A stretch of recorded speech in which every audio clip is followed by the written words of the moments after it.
We're going to continue in our grammar with section 1.3 with subject pronouns. In order to use a verb, you have to have a corresponding subject pronoun.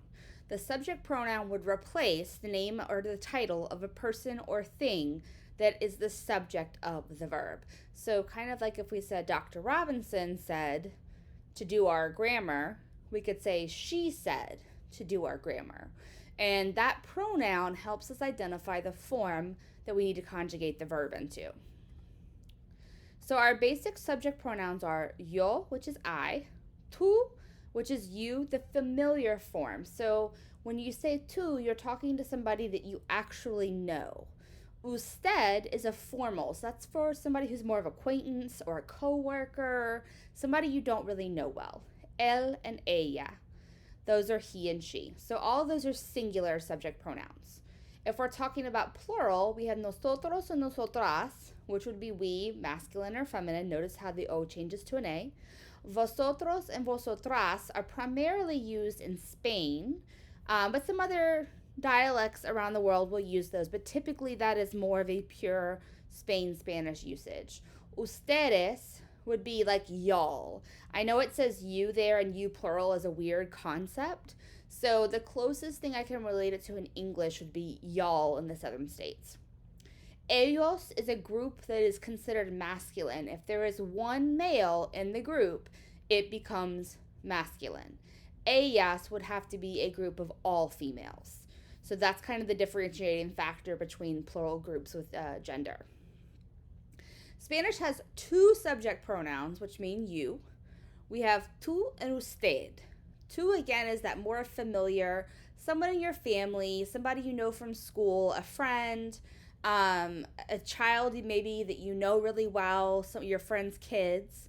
Usted is more like people from work, a superior, maybe your professor at a class, or your elders. Those are also usted. So even if you are talking to somebody you're familiar with, but they're an elder, you can use usted to show more formality and respect to them. The masculine plural forms, nosotros, vosotros, and ellos, refer to a group of males or a group of males and females. Remember, it only takes one male to bring the group to be masculine. The feminine plurals are nosotras, vosotros, and ellas, and that can refer to groups made up entirely of females. So when I say nosotras, that is solamente ellas, so only females. There is no Spanish equivalent of the English pronoun it. Why is that? Because everything in Spanish has a gender. Like we talked about in the previous slide section, we use those articles, el or la, and because of those articles, everything has a gender, which is confusing because a lamp is la lámpara, it's feminine, but it doesn't actually have a gender. So I guess gender isn't necessarily the appropriate term to grammatically think about this, but that's the terminology we use when we're teaching it. So within the text that you've been doing, you've been using present tense forms of the verb ser. Ser is a verb that's used to identify yourself and others to talk about things like where you're from. Ser is an irregular verb. So this is our first encounter with an irregular verb in some ways. It does not follow the regular conjugation patterns that most verb follows. There are quite a few of irregular verbs in Spanish. Just like the irregular gender when we talked about the articles, it's very important that each lección that you do in Portales, that you take a note card of the irregular verbs, because you're going to continue to use them, and having those as a quick reference is going to be really important. So ser, you cannot drop the ER and add an O to become so. It is soy. Eres, es, somos, sois, son. So if you notice that, it's not following any of the conjugation rules for the most part. You have to memorize these. You have to know that son is the plural form of ustedes, ellos, or ellas. Now, uses of ser. Ser is to be, so things like am, are, things like that. We use it to identify people and things. So when we say ¿Quién es él? Es is the usted conjugation of ser, which means is. So we have who is he. ¿Qué es? What is it? Remember, ¿qué es? I know I get it solely because there's not a subject pronoun there. So I can't attribute it to a person. So I would say it. Es Felipe Diaz Velázquez. So he's Felipe Diaz Velázquez. So we're using that, again, that usted form. Ser can also express like possessives with the preposition de. So when I combine it with de, that's going to indicate some form of ownership. So when I have de quién es, whose is it? De quién tells me whose, because quién is who, and if I'm talking about possession, it would be whose.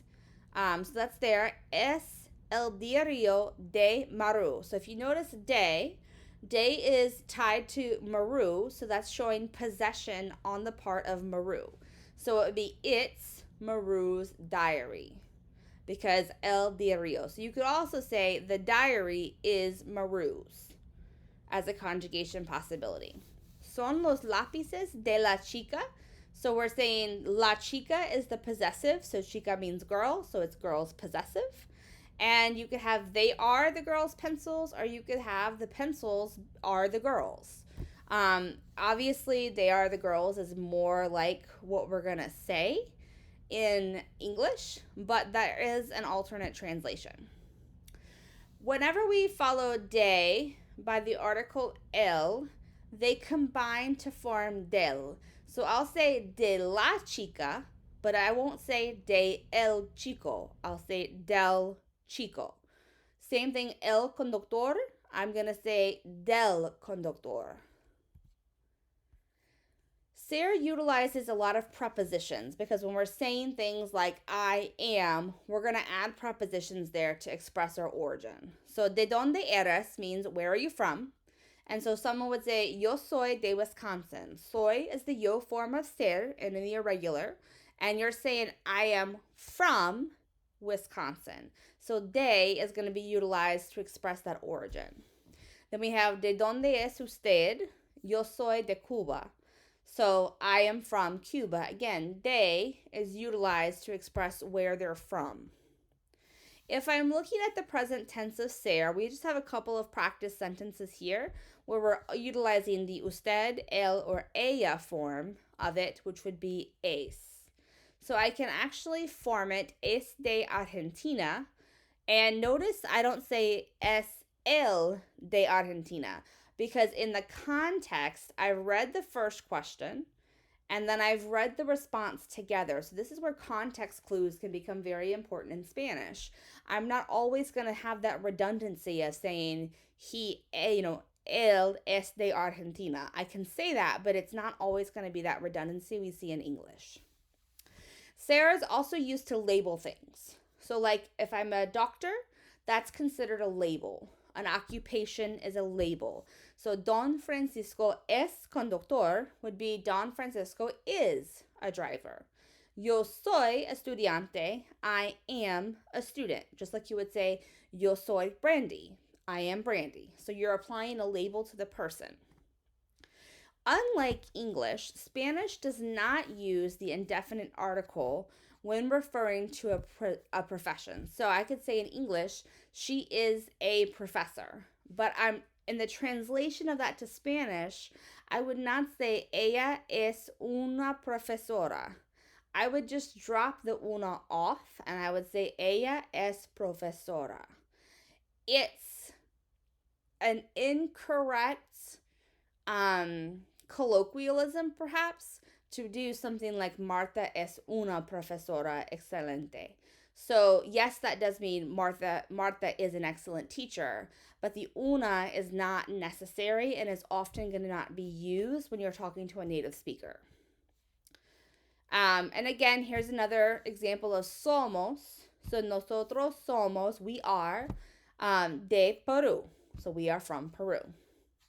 So that's just another example of the utilization of the present plural we tense of ser.